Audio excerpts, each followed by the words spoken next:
geometric sequence example 4, we see that recurring decimals can be expressed as a sum to infinity of a geometric sequence series where the common ratio is smaller than 1, or the size of it smaller than 1. For example, if you look at the example of 0.3 circulating, that's the same thing as 0.33333. And we see we can write this as a series. So the first 3 would be 3 over 10, and the second 3 would be 3 over 100, and the next 3 would be 3 over 1000.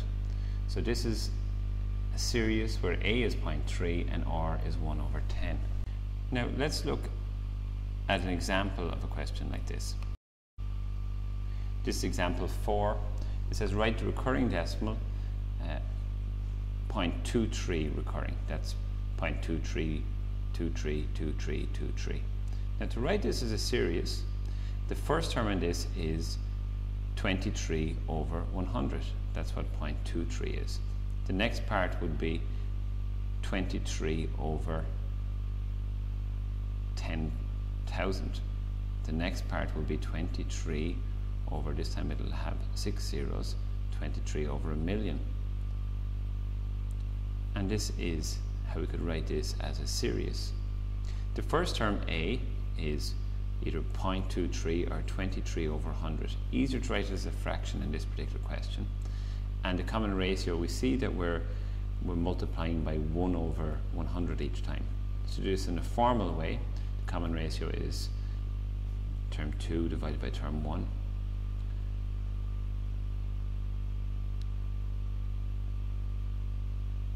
That's 23 over 10,000 divided by 23 over 100, which we see is 1 over 100. So it's asking us to write this as a series, or as a simpler fraction. So we sum this series to infinity,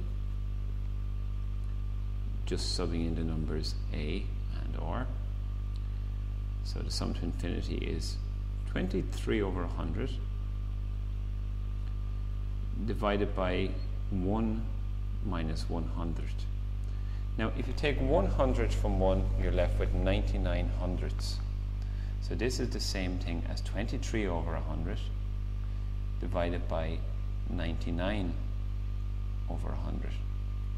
You can either use a calculator or, knowing the rule, that you invert and multiply, so the 100s cancel out each other, and we're left with 23 over 99. And that's how we could write that recurring decimal as a single fraction.